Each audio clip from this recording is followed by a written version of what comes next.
I'm super excited that Nigerians from all over the world are gradually waking up to the reality that we need to reform our elections. Activists are speaking up, NGOs are organizing, people are doing something across Nigeria. It started out as a spark, as a small voice. Gradually, it's growing. And that's why I was excited to attend an event organized by the Nigerian Civil Society Situation Room. At that event, they launched the credibility threshold for the 2027 general election. So you've been complaining that our elections do not work or they're not free and fair. Now, the Nigerian Civil Society Situation Room is made up of over 70 NGOs across Nigeria.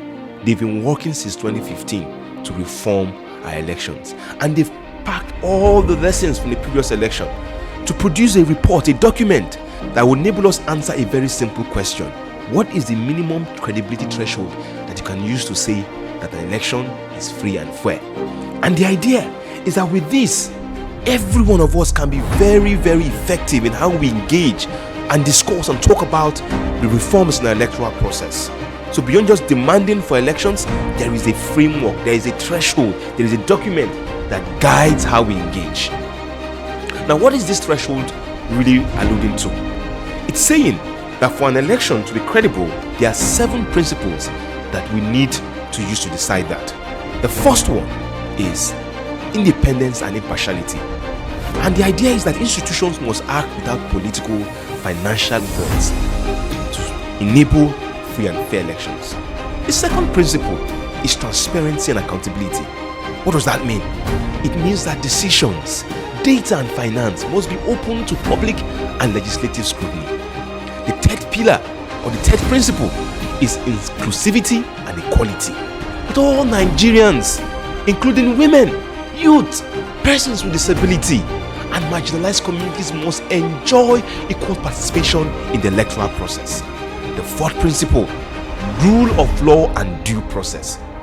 Electoral actors are to be bound by the Constitution, the Electoral Act, and international obligations. The fifth principle, technology and cybersecurity. And the idea is simple.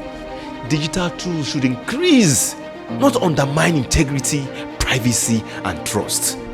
The sixth pillar is sustainability and cost effectiveness. And the idea is simple. Election delivery should be environmentally responsible and fiscally prudent. The seventh principle, civic dialogue and information integrity. Freedom of expression and responsible fact-based public discourse is essential for democratic choice. And so, as citizens, you wanted solutions. The answer is here. So now what do we need to do now we have this document?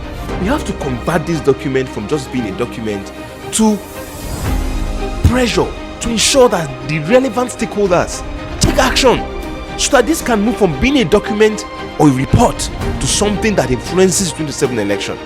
And so if you are watching this, you can do something to make this happen. And it's very simple.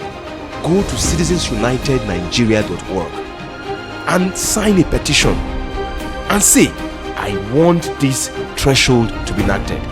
And that if those that we elect do not act on this, we're going to organize and make voting decisions based on their inaction.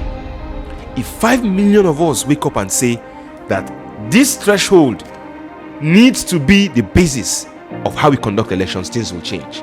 I remind you, at Mandate 4, the mother organization of Citizens United, we've produced also a detailed 3-part report on how we can reform our elections.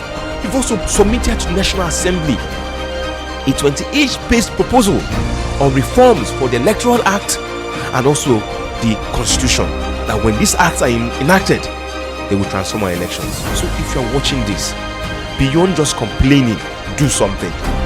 Visit Fix INEC Nigeria and it will direct you to the page where you can actually take action to transform our electoral process. Thank you very much. It's time that we convert this document from just being a report to something that actually influences our election.